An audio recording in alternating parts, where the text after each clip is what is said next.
with Jeff Talks RPGs. Today we are discussing writer pay rates in the RPG industry. I have Ryan Service from 2C Gaming, Anthony Joyce, co-creator of the Elminster's Candlekeep Companion, Teos Abadia. Unfortunately, I don't have Twitch on, so I don't know which order I'm going on. But Teos Abadia, who is a co-writer for Hero Quest and Acquisitions Incorporated hardback book. Mike Shea, writer at Sly Flourish, and uh, the a magnificent Return of the Lazy Dungeon Master. And then there's me. I'm hosting the show. Jenny is, since we've got so many people on this panel, Jenny is going to interrupt us every once in a while when there's questions in chat because I can't focus on all the panelists and chat at the same time. But it's going to be an exciting show. So let's just start with quick introductions, real quick. Ryan, can you tell us a little bit about yourself and where people can find you?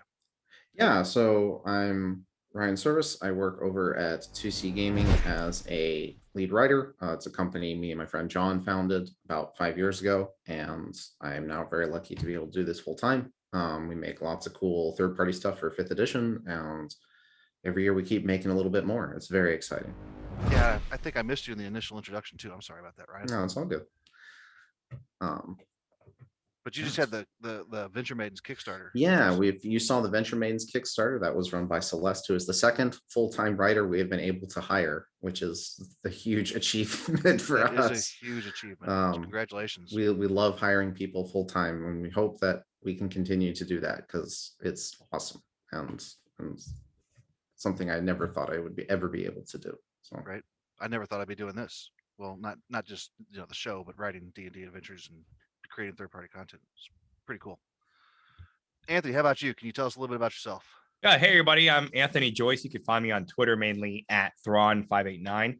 And I do a lot of adventure design on DM's Guild, a lot of collaborative projects. So what I'm going to try to bring to the table here is from the freelance side of things, but also as a project lead who's hired my own freelancers in the industry to talk about those type of rates. So thanks for having me on, Jeff. I really appreciate it. Appreciate you coming on. Teos, how about you? Hi, everybody. I'm Teos Abadia.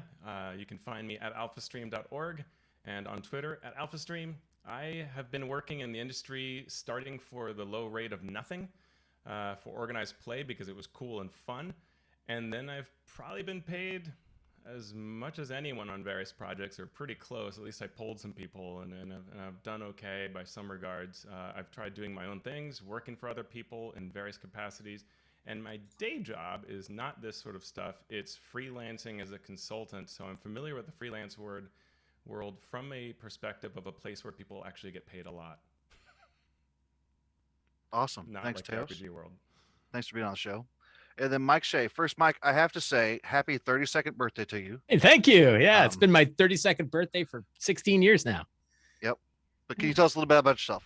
Sure. So I'm the writer for the blog Sly Flourish, and I've written a bunch of D&D books. I've also done a bunch of freelancing for many different companies over probably the past 10 years or so of all different rates, and I'm excited to talk about that. I typically don't hire freelance writers.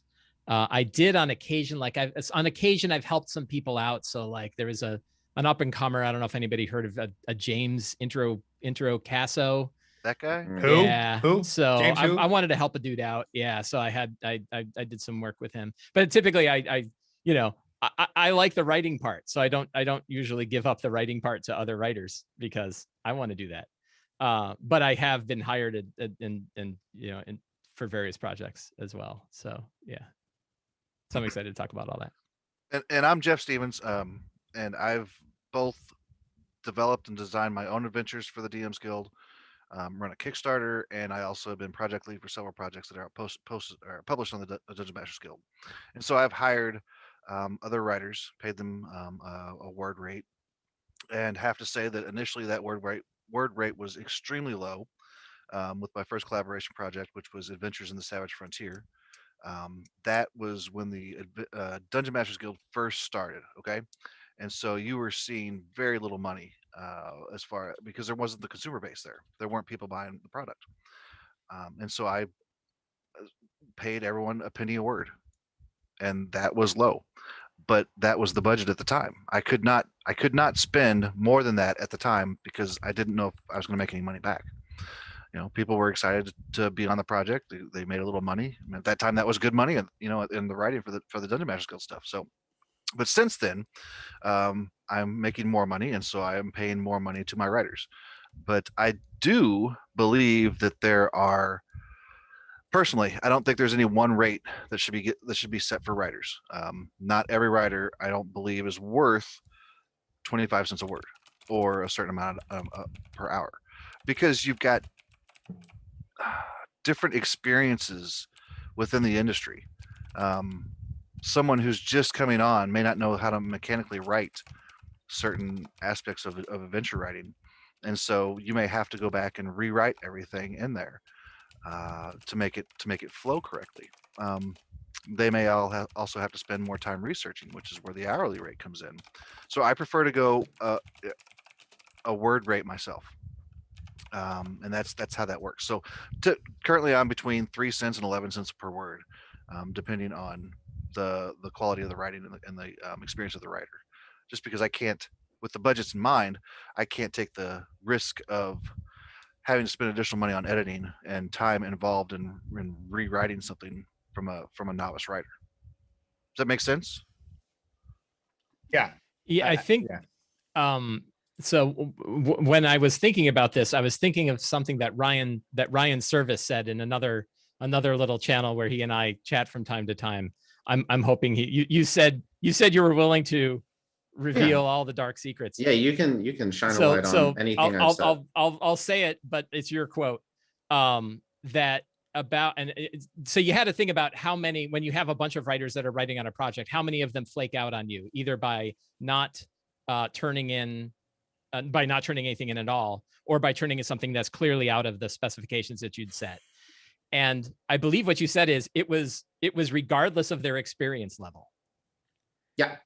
So I think that's surprising to people who aren't in that position.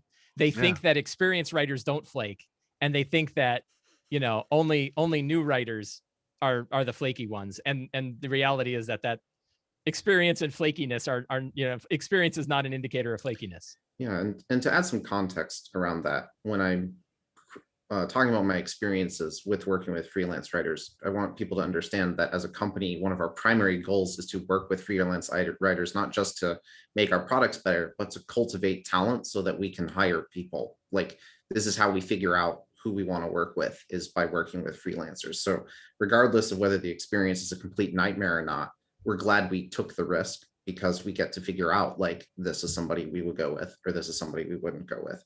Mm-hmm.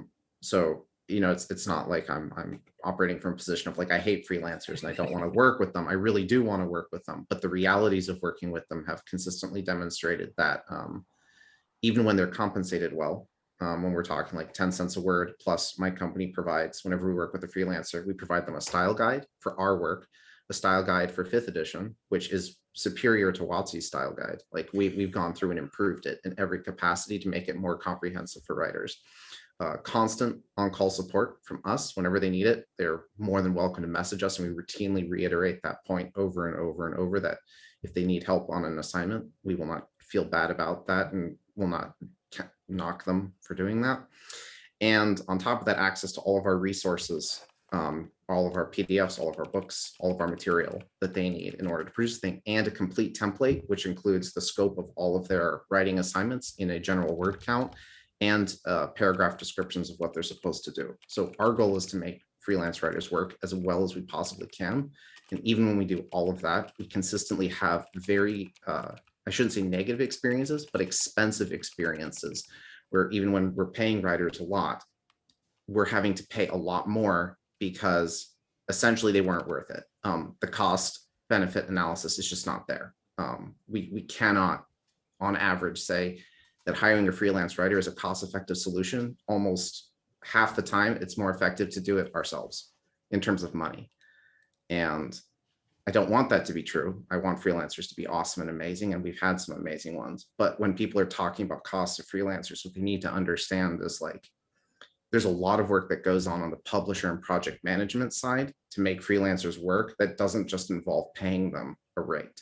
And if a freelancer has a personal issue that delays their assignment, that delays my project, then I have to go to Kickstarter and say, hey, we were planning on launching at this date. We have to push that back a month because my freelancer, who I was counting on to have this assignment, who wasn't communicative, got sick.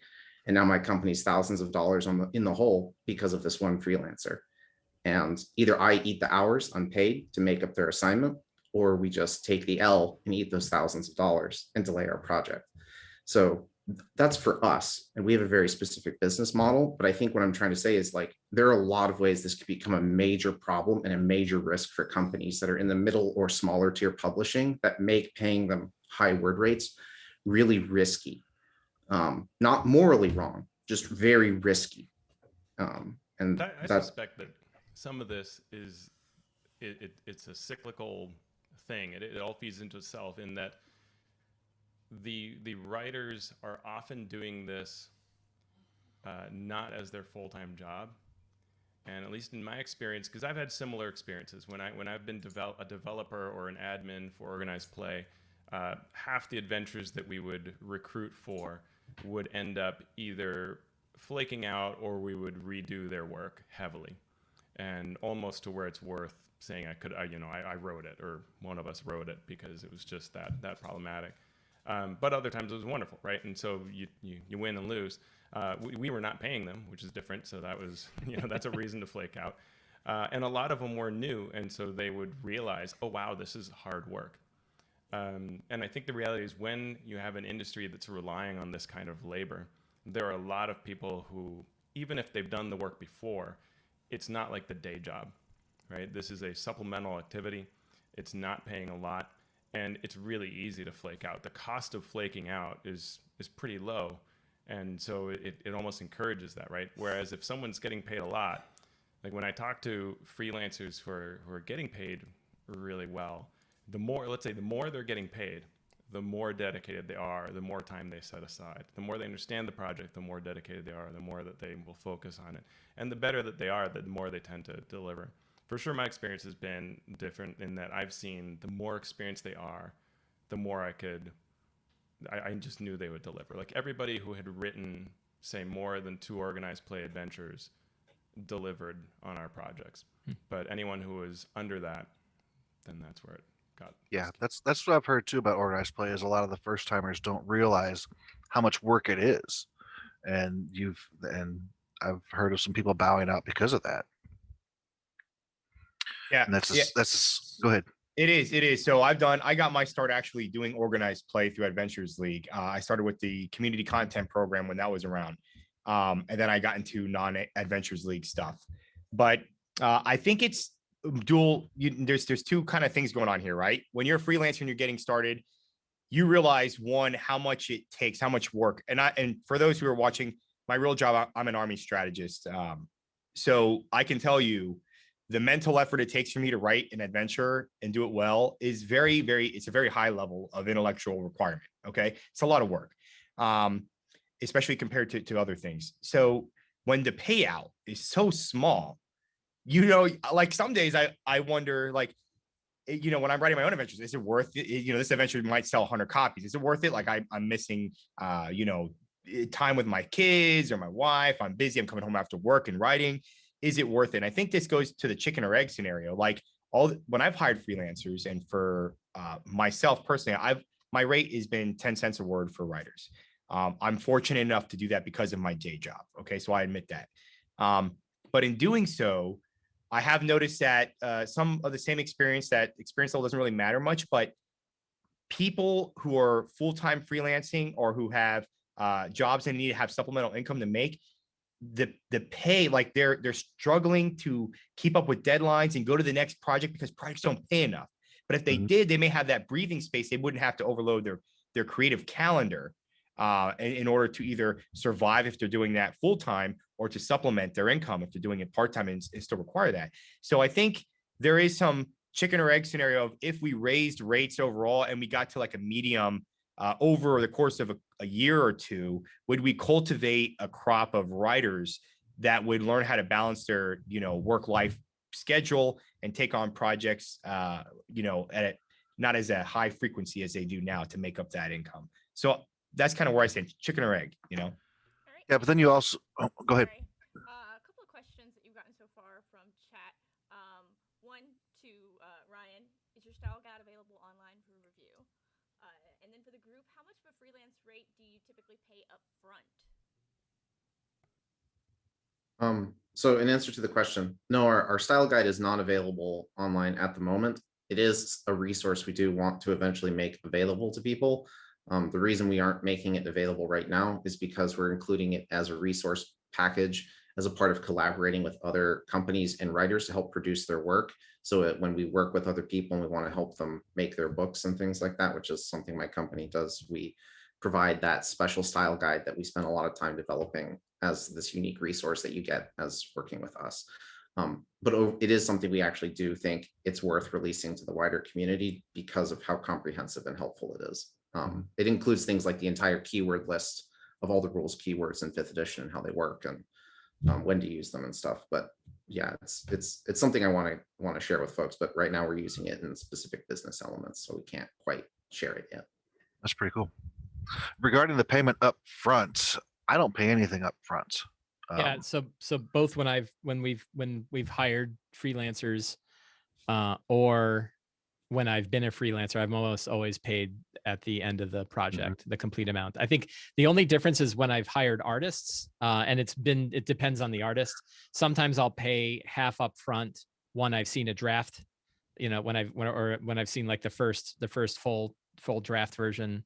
I'll pay half up front and then I'll pay the rest when the final piece is delivering. But I think most of the time, even on art recently, it's been paid at the end. Most of it is like, do they trust that you're going to pay? Right. Right. As a content creator, am I going to pay the person that I'm hiring? And yeah, it is worth noting that for most companies that are paying a freelancer, they are paying before they've been paid. Yeah, right. Which is hard on the company, right? So the company pays you when you turn in your work, and your work meets the quality expected.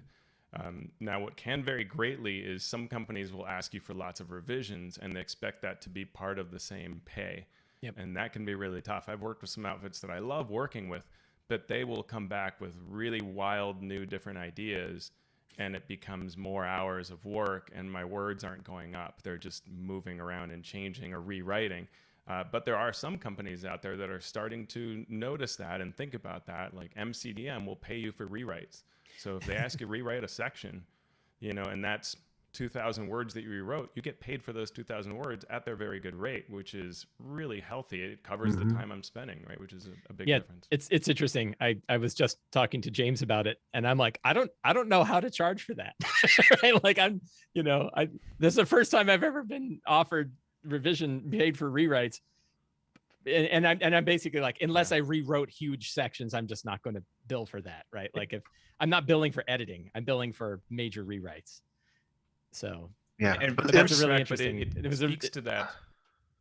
Yeah, for those watching, process, right? to kind of tag on to what Teo said here about MCDM, and they've been transparent. They actually have a tweet thread on it. You can see it, but I just want to kind of articulate it. But I mean, they're paying 25 cents a word to writers, and they are that's a freaking. They're leading that edge. I think that's amazing. I know that the norm is more around the 8 to 10 cents as the average, is a good rate. So 25 cents leading from the front. And I want to also say Andrew McNeil, which does Zweihander and Flames of Freedom, I believe they pay around 20 cents. They've been very open with that or more. So we have what's interesting is we have a few companies that are not, I would say, the top in the industry, obviously, but they're leading with a transparency. And like Ryan's company here, they're very transparent about their rates, and they're exceedingly pushing the boundaries of what good rates are. And I think for me, what I want to see is I want to see these other big publishers be transparent. Like when I'm buying your book, how much are you paying your writers? Or when you're doing your Kickstarter and you're raising, a ton of money, I can see Ryan's stuff. I can see DM's rates. I can see Andrew McNeil. But what are the other companies paying? And I think if we walk away from here with, there should be some type of not a requirement, obviously, but we should expect that big publishers in the TTRPG space can be transparent enough about their rates that customers will want to continue to buy their products, and also the community will want to support them and see them succeed so they can maintain those rates. Just a quick thing. MCDM is Matt Colville's company, and his first Kickstarter blew through what, $1 million?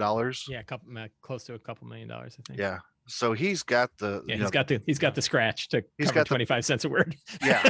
And I think Yeah, that's something that's worth noting, that a lot of companies can't afford to pay really high rates, and that's fine. And I think that's where it would be helpful if we had a more properly functioning hobby. Then there could be different tiers, right? Companies that can afford to pay more, companies that can afford less, which is the reality. And then you could match that up with the right talent. And if the right talent is hopefully paid enough, then it could all work, right? As it is, I mean, I can't leave my day job. No time soon. I've got 2 kids about to go to college. I'd like to have healthcare and a retirement plan. So there's no time I'm going to be joining this industry as much as I would love to. Right. So I just do it at night after I've done all my family duties and all the dishes are clean and the trash is taken out. Then I start writing. And a lot of people are in that boat. But the reality is our industry has always operated that way. And that's kind of the sad thing about our industry, is that our industry has often been one of hidden numbers and hidden failures that we all call success, right? We all think, oh, this company X is so successful. But if you really look at the numbers, a lot of times what they've been doing is, well, there's one person who's full-time if you're lucky. Everybody else is part-time, and they're teetering on the edge of disaster. Is the historical reality of most companies that aren't called TSR, Wizards of the Coast, and even TSR went bankrupt. So Yeah, there you have it. Yeah, I think the one thing I'll say on the opposite side of that is it's way better than it's ever been right now. There are so many paths and vehicles and platforms and ways to get into this. And we're talking about one, which is working for somebody and writing for them, which is my least favorite way of being involved in this hobby, right? And there are so many other potential paths to kind of get in here that don't require a gatekeeper opening a door for you, right? I love to share this metaphor, and I have to share it again. In Blazing Saddles, there's a wonderful scene where all of the bandits are going to go roaring into town, and the townsfolk don't have enough time. And the guy says, "I have an idea," and he goes out in the middle of the desert and he sets up a toll booth in the middle of the desert. And then it clips away and it clips back, and all the guys are like, "What's this toll booth doing here? 10 cents? We're going to have to go get a barrel of dimes," right? And then it shows them later, and they've all lined up and they're all going through the toll booth one by one with this huge desert on either side, right? And I really feel like a lot of people in this industry are hanging out at the toll booth waiting for their turn when it's wide open frontier in both other directions, right? Mm-hmm. And I don't even, maybe I have this metaphorical person who's like, one day I'm going to write real hard, and Chris Perkins is going to call me on the phone, and I'm going to get hired on to work for Wizards of the Coast on the next big book. And it's like, how about you change your goal lines a little bit, right? Because that's not very likely. It might happen to 5 people in our lifetime. Chris, I'm waiting. Yeah, right. We're all sitting by the phone, right? I'm it waiting. might happen to 5 people in our lifetime. And It's you like when deserve it, Anthony. That's like when the adept program started on DM's Guild. Yeah. And there was a lot of discussion about how do you become an adept, this and this and this. Be I friends said, with people. yeah, one of the things I said was, don't make becoming an adept your goal, Right. because there's so many people to choose from.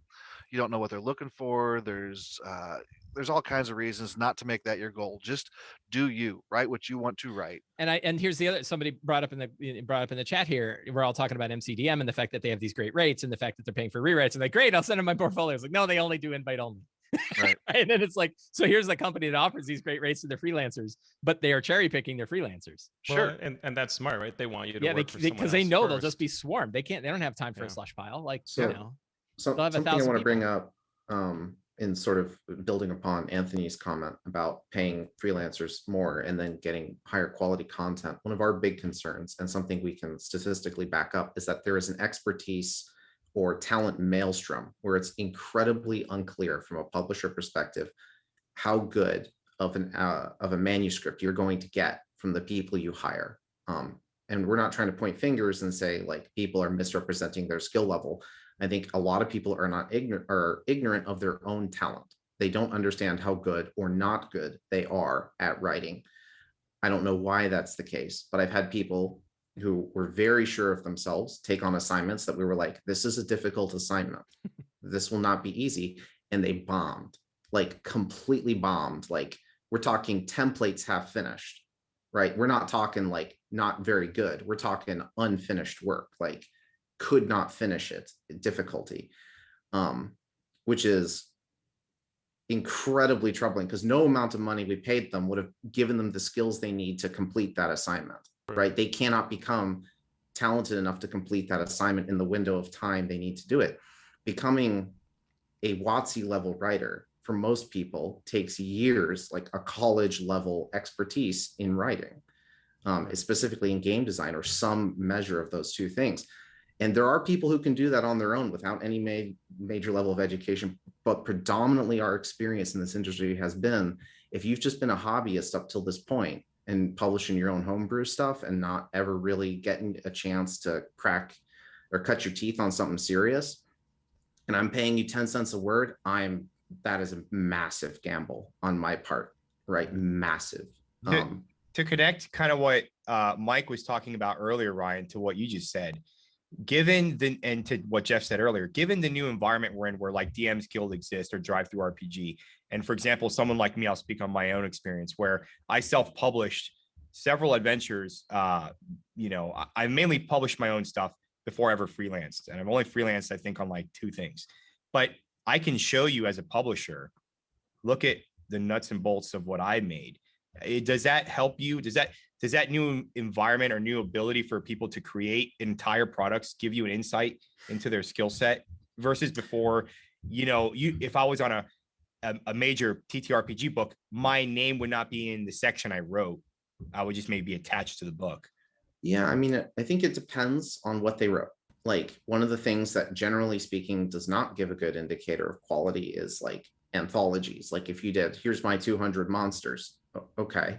Like everyone homebrews monsters for their own game. So you could have, unless I really sit down and read through this, I'm not going to get a sense of like whether you are doing anything special, new, or interesting here, unless I really take the time to dig into it.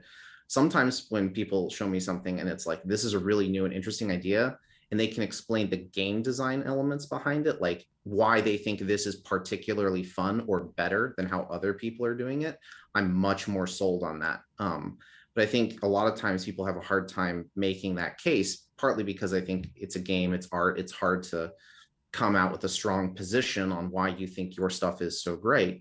But I think on the other hand, a lot of times there seems to be I'm trying to think of a way to say this that isn't inflammatory. There is a lack of criticism on writing and what it means to be good at RPG writing specifically.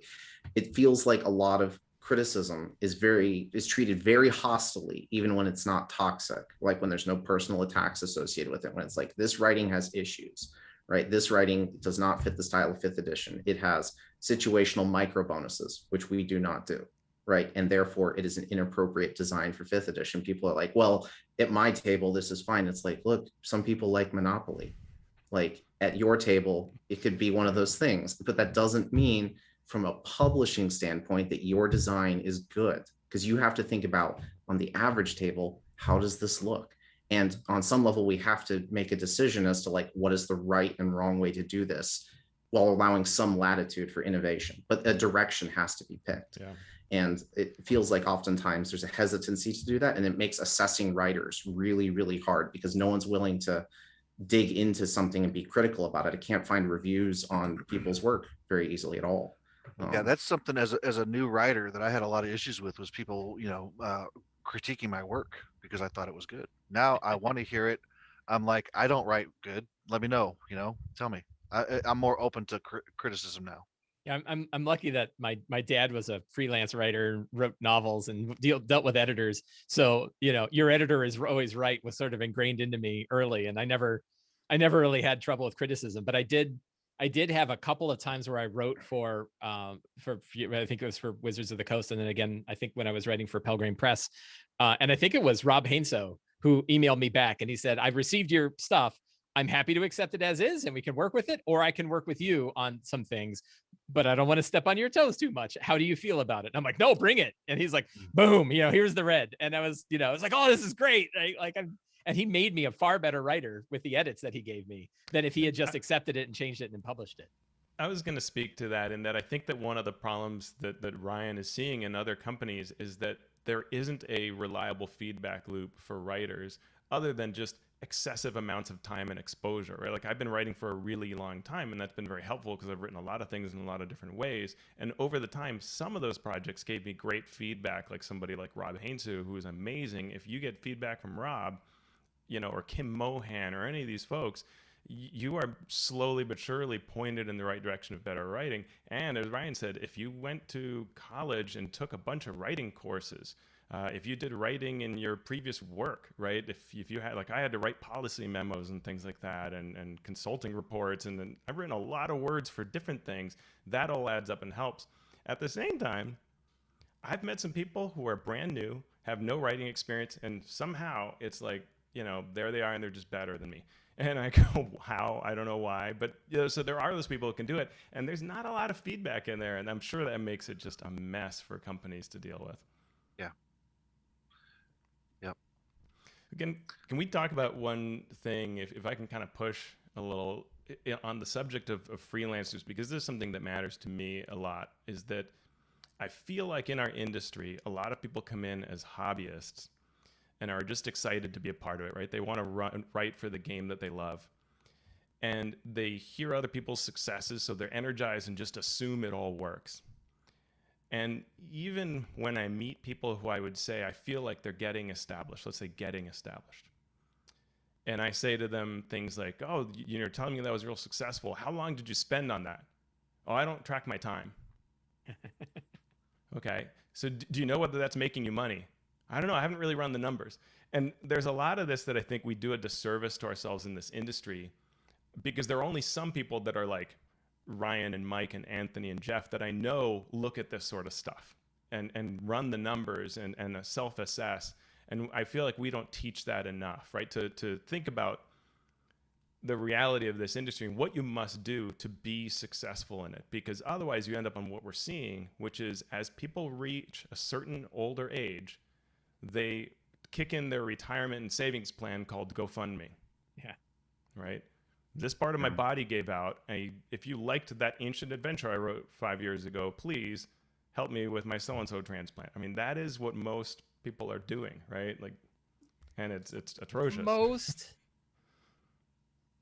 Well, Like, let's say how many I'm gonna people, need some data when you say do most. You know?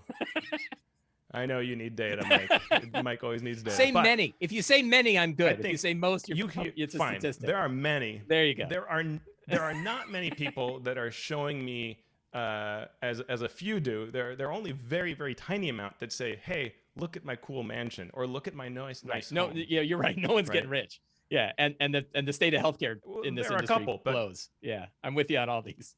But, and you yeah, know, and I think it's really important for people to acknowledge that, and we want to find a way around that, right? Like if you don't write and you don't create, but you just enjoy the hobby, you should want this problem to get resolved, because it needs resolving badly.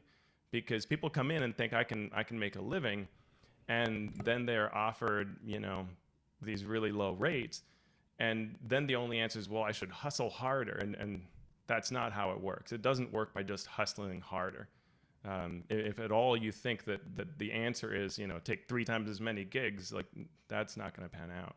Yeah, I got my ass kicked on Twitter a while back when I was talking to people about the cost to produce an adventure. And I was saying, like, it costs a certain amount, it costs this much to make an adventure of basically this word size.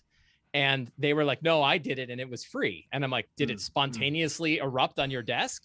Right? Did a bird fly in your window with a fully written manuscript? No, you sat down and you wrote it, and that took time. And it's like, yeah, but and it's like, did somebody read it? Yeah, my friend did. How much time did they spend on it? Like, how much would you charge per hour to do that? Right? Like, right. These things cost money, or time at least. And your time could be spent earning a gig somewhere else. Right. So all these things have a cost, but boy, they hated it. And one of the reasons they hated it is I was changing their goal line, that they were saying, like, I'm earning this much on the DMs Guild, and that's a really great amount of money, and it's all pure profit. And I'm like, it's not profit. Like, you've spent a lot of hours and a lot of energy, and you had your group play tested it, and that took time and energy. There's all this stuff, and you should account for that. And they didn't want to account for it, right? They didn't. No. Because Well, then they're like, scary. well, now I'm net 15, now I'm negative $1,500 instead of positive $500. Right. All right, I'm gonna. And it's exceedingly dangerous to look at what it would do to make a project, and that's another side. I mean, like, Mike, I like your message of like, hey, do your own thing. Don't be held back by the gatekeepers. But when I look at a Kickstarter like I'm looking at now to launch, wow, it's scary. Like, the price of art compared to how many copies I might sell, the cost of layout. It's really easy to spend thousands of dollars, and people only want to pay, if you're lucky, $10 for something. So you're like, well, I need 200 people to buy this, Right. and that's just to like break even. It's not that easy. Yeah, and I'm not. and even on I'm the not. DMs I'm not Guild- saying let them eat cake, right? I'm not saying like, you want to be profitable, go run $1 million Kickstarter and you're done, right? Like, but there are small things that people can do. You can put a 2-page, adventure location up on the DMs Guild and start getting attention for it if it's cool, right? You can set up a blog and offer up an encounter a day. Like, there's a lot of ways to make those small steps, and it's not going to lead to, like, none of us have run $1 million Kickstarter, right? And Sadly, no. no, right. And so there's well, maybe Ryan has, but no one else. Maybe none Ryan of- No, working on it. working on it. Getting Working closer. on it. So there are a lot of avenues where I think you can at least start to get started, and you can. The nice thing is you can try them all. You don't have to pick just one path and say, oh, I'm just going to do DM Guild stuff. You can say, I'm going to do a DM Guild thing. I'm going to do a thing over here on Drive-Thru. I'm going to do this other thing on Patreon. I'm going to try this. I'm going to start doing some YouTube videos and try lots of stuff. And maybe it'll work, and maybe it's not. One hard part is the world doesn't owe you their attention, right? You can't make them give it to you. So it's not easy, but there isn't a single particular group in your way, except maybe the terrible state of the U.S. healthcare system. Right. And on that comment from chat, I'm going to butt in with some additional questions that we've had. I'm going to go back a bit, and I'm just going to rattle them off, so answer them in whatever order you want. So how many companies do you think there are that are like that high second tier, like Monty Cook, Wolfgang, MCDM, Ghostfire, maybe Ian World, who else? And then for you, Ryan, when you were talking about like the timelines that you're asking of your people and they just can't complete the project, like what kind of timelines were you generally looking at? And then back, I guess, to the general group, when you talk about playtesting, what do you expect from your playtesters? Different levels of playtesting? And when you're managing a project, what portion of the total budget do you typically assign to writing, or specifically freelance rates? And then last, do you think that the long tail helps in any significant way towards being able to earn a living from this? If I let me jump in first with the last question about the rates. So this is I'll take the long tail question. Yeah. So so I ran a Kickstarter, Nazi Dracula Must Die. It failed, okay, but it was a learning experience. But I'll couple that experience with my other successful projects, okay? And I'll tell you that in both. In Nazi Dracula Must Die, we offered 20 cents a word to writers, okay?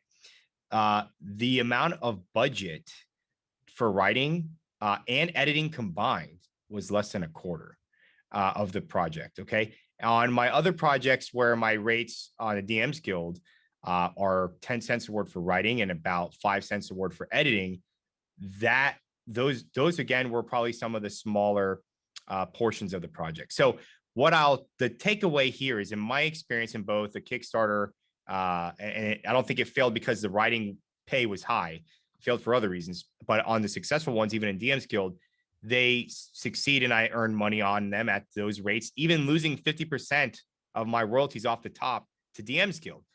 Writing, and in my opinion, is not the biggest part of any budget, and it should not be. But I'll add a caveat.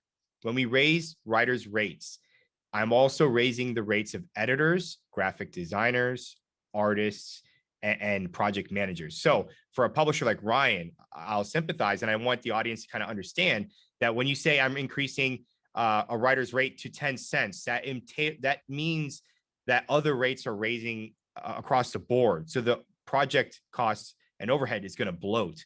to some extent. So it adds a lot more risk. So even though we're kind of talking about writer pay here, you have to understand that any zero sum kind of game, when you increase it, it's increasing a lot of other things, as it should, because they're all creators in their own right and they all deserve that fair wage. So I'll leave that for the group.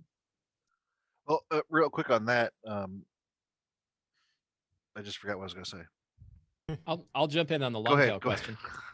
ahead. So the question was like, does what was it? Something about the long tail. No, I got to look back at it. Does a long tail help in any significant way towards making a living with this? No, and No. well, it depends on where you live in the world.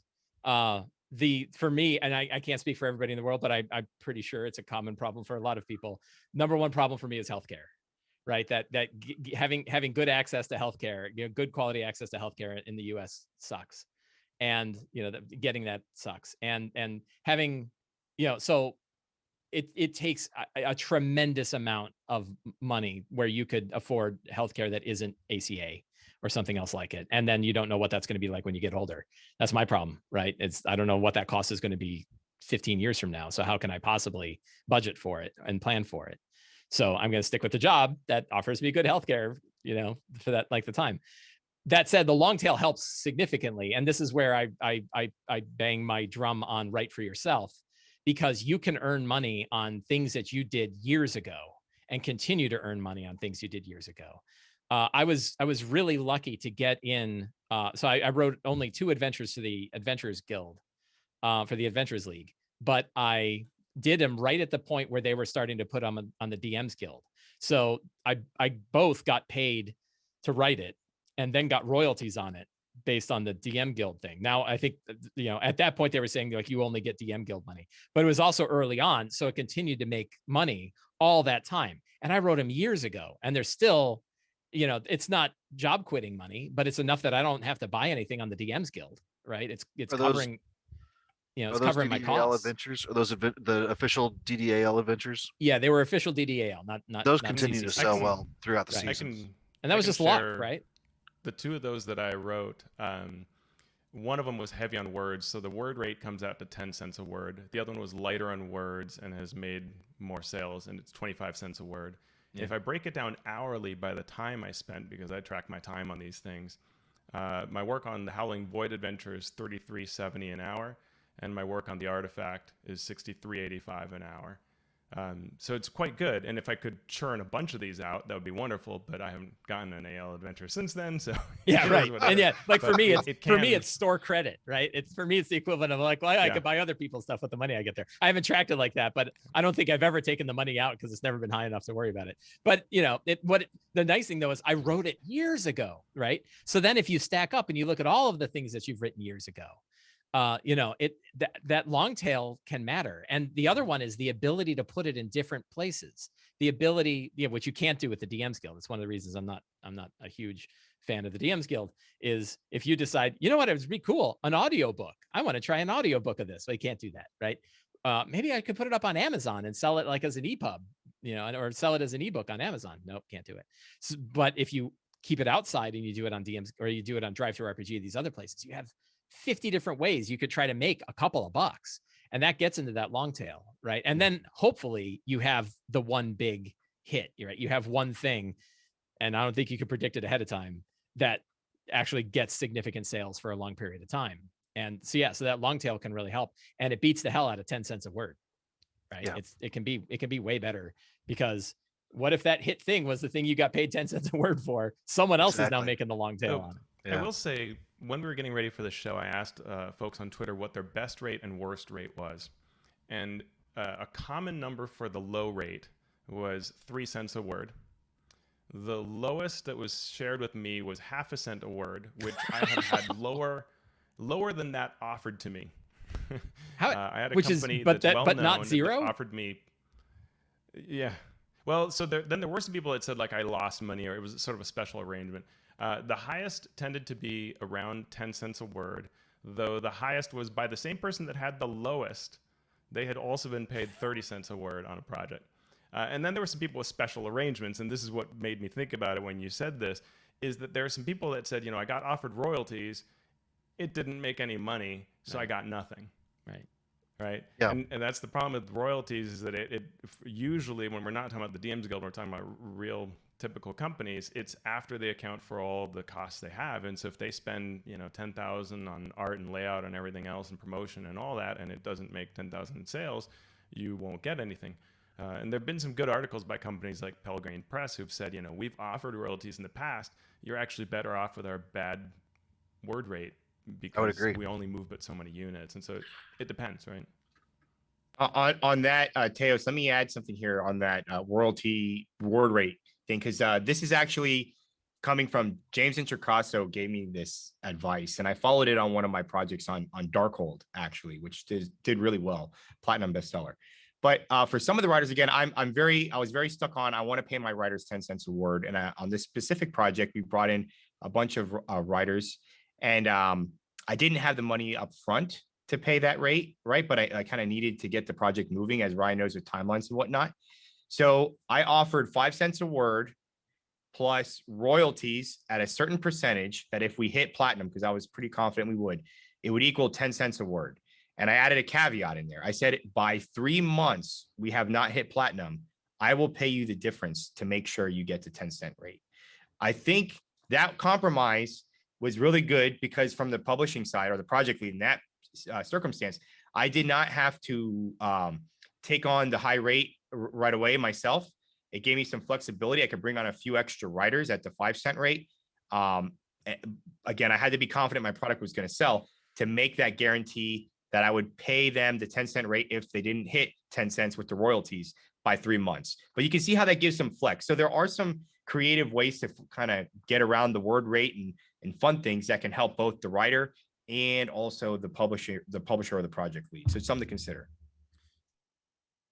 So in answer to the question by Death Ray in a good way, which that's a conundrum in my brain if I ever heard one. What kind of timelines are you talking about? I don't know if this is the case for anyone else here, but I get to do the RPG writing full-time. Is anyone else here full-time RPG writer? Okay, No. so what happens when you do RPG writing full-time, and that's like your breadwinner for several people, like this is how people live. You have to make sure that deadlines get hit, because if you miss, the people do not get paid. So when I hire freelancers, those freelancers have capacity to completely derail a project and make people not get paid. This is a huge, huge problem. And often the only solution to this problem is that one of us works unpaid hours to fix the problem, because we can't afford to pay the person in the company money to fix the problem. And one of us has to take the L, and it's usually me. And I'm happy to do it because I own part of this company. So like, don't feel bad for me for doing that. I walked into it knowing full well what I was doing, but I have to take the L and do this because we cannot afford for a freelancer to completely drop the ball on stuff, even if we don't pay them for their manuscript, because we have artists lined up to illustrate the words they're supposed to be writing. When they don't give us the words on time and we extend out their deadline a week, 2 weeks, a month, 2 months, 3 months, 4 months in some cases, because this person's struggling with a real personal issue that we're being compassionate about. You know, they're sick, they're lost someone. We don't want to throw them under the bus and say, get off this project, you're killing us out here. We try and make it work. That costs us huge amounts of money in terms of project management. We have to spend hours and hours reorganizing the entire project around this one person. And it doesn't matter if I'm paying them $10 a word if suddenly they can't write their 20,000 word assignment, right? Like if they can't do it, it doesn't matter. And my company pays an extraordinary amount of money to compensate for this fact. And what I'm trying to say here is not that therefore everyone should hate freelancers or not hire them. We should. It's just, I really want folks to understand that the risk is not that I will make less money or my company will make less money. The risk is quite often my company will tank unless somebody takes the L and agrees to work for less than they deserve to be paid. And that person is always someone on our side. And it has happened consistently. Yeah, throughout all 5 years of our operation. We've had to do this at least once every year. An interesting thing that I learned is that Monte Cook Games. So Monte Cook Games was mentioned as one of the kind of top tier publishers, right? And then they're big even in the 5e world, and they only work internally. Like they don't have freelancers. They have a team of like 5 or 6 people, and that's their writing staff. And I that was a decision of theirs, and I certainly don't think that people look at Monte Cook Games and say like, what a bunch of capitalist jerks, right, for not hiring freelancers. But they are this kind of closed ecosystem where they have people that are making full-time, they're working full-time, that are making big products all the time. And I imagine it's pretty hard for them to scrape by too. They've shared that the reason they do that is because they run their math based on paying those salaries and the benefits, because they give benefits. They try to really take care of their people, so they're looking at those numbers really carefully of what it takes to pay those people. And if they start outsourcing work, and then it's like a different math, and they don't run that. So yeah, because I've inquired like, hey, do you hire freelancers? And nope, here's why. Right. Yeah, so it's an interesting strategy. And it's one of those things where when we look into hiring freelancers, we try to mitigate risk by giving people small assignments to start. And then if we like how that goes, we give them more, and we try to build up that confidence with them. But the coin flip of giving people small assignments is if you're getting paid $1 a word to do 100 words, you're getting paid $100. That might be a living wage, but that is not a living paycheck.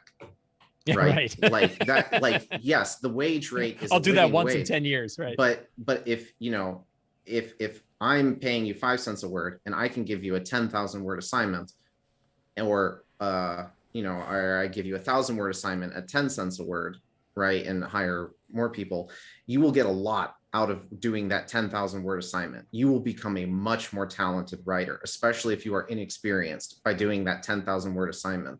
I've mostly observed that giving freelance writers little tiny things, which you'll see on a lot of projects, there'll be lots and lots of freelancers doing lots and lots of very small assignments.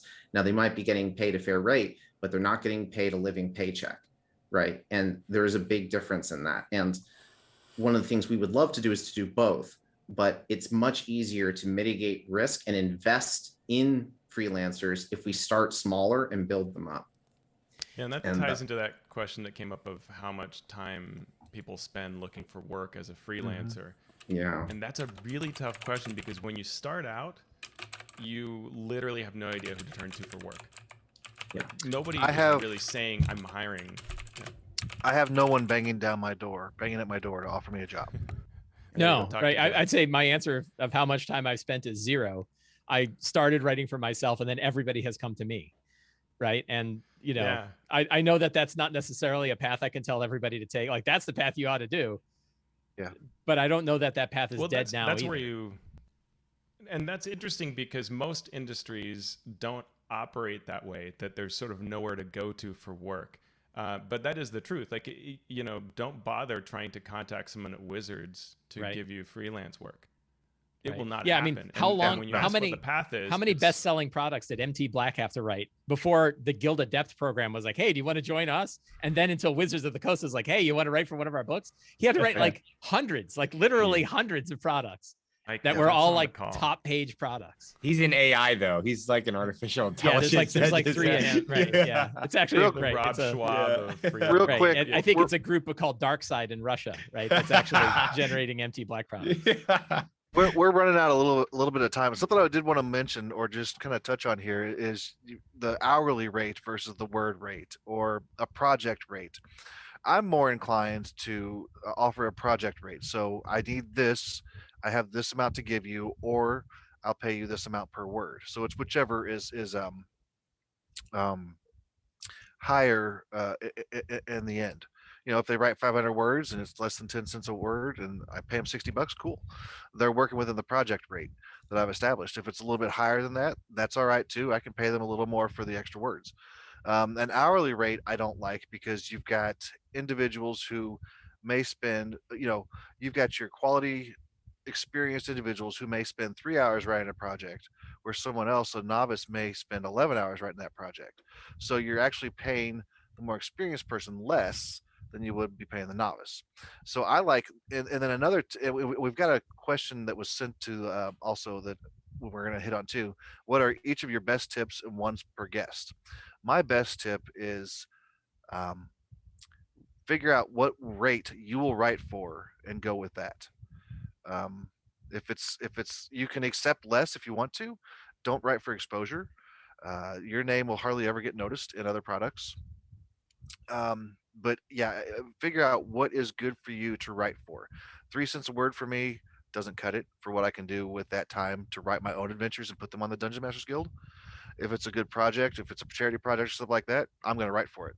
That's just me. I'll write for that for less. But figure out the word rate that you want to write for in order to make it profitable for you, or make you feel good about contributing to that project. So, Mike, what's one tip that you would give someone? Start a newsletter.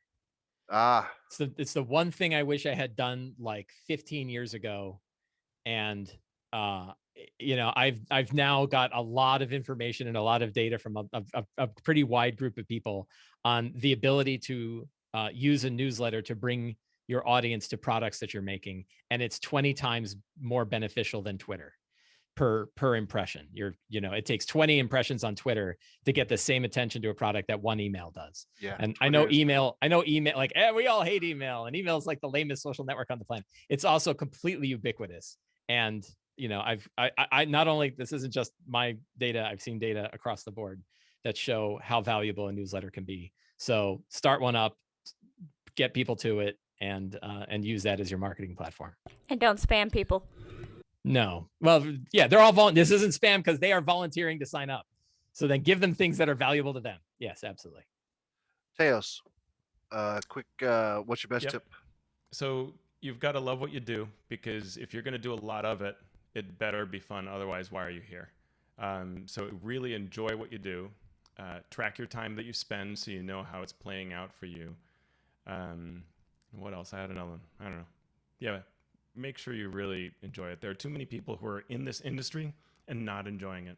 And it's not okay. You can get burnout. I after my Kickstarter, I took several months off before I started doing anything else because I was worn out. Anthony, how about you? I think one of the tips I'll give is I have consistently made more money per word anytime I write a project for myself across the board. I think there is a cool factor to being the freelancer and having people fawn over you and try to get you to work for them for certain rates. Okay. And I get that. That's human ego. But the reality is, I think you actually can make more consistently writing for yourself if you do it the right way.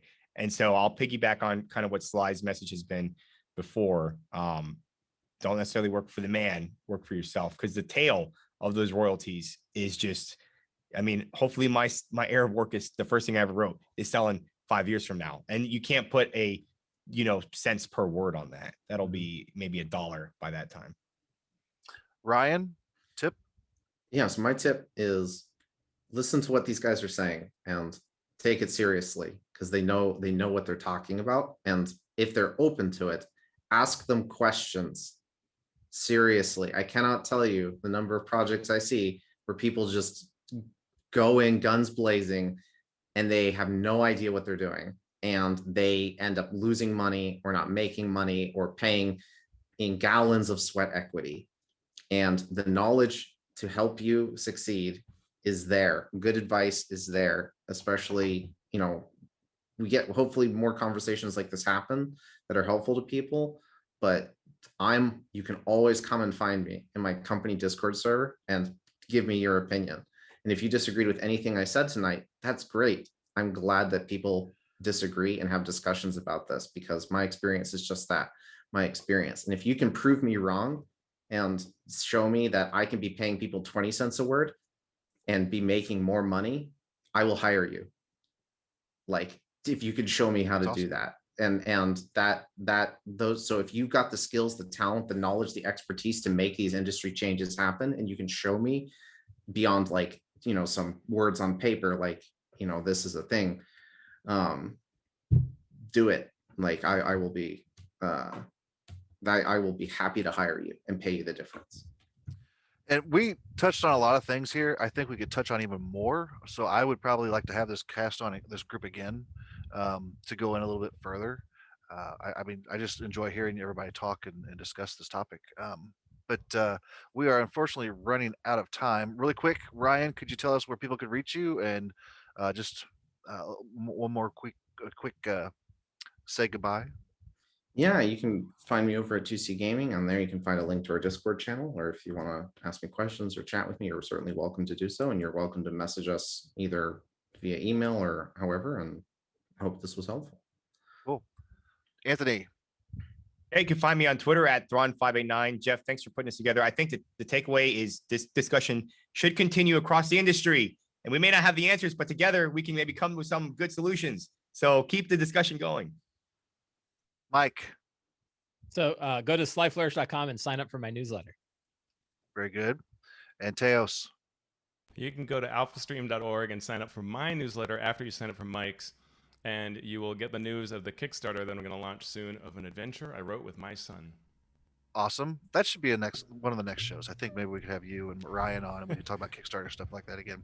And you can find me at jeffstevensgames.com. You can sign up for my newsletter there. I don't mind if you do it before you sign up for Mike's and Teos's. You can. I need more newsletter people. But again, thank you for being on the show. Every panelist here, I appreciate everything you've said. Ryan, Anthony, Mike, and Teos. Jenny, thanks for hosting it. For those of you watching the show, hit that little subscribe button so Jenny gets some more subscribers. You can always add a tip to her for running the show for me. I appreciate her in the background here helping us out this time because we did have a whole lot of people on the show. Reach out to us. I am at J Corbin Stevens on Twitter, and my stuff's on the DMs Guild. My Potbelly Cobalt is on Amazon TTRPG. Sorry for the little quick blurb there, but gotta keep making the sales on that. And thank you again, everyone, for being on the show. Thank you, everyone, for watching, and we are out. Peace.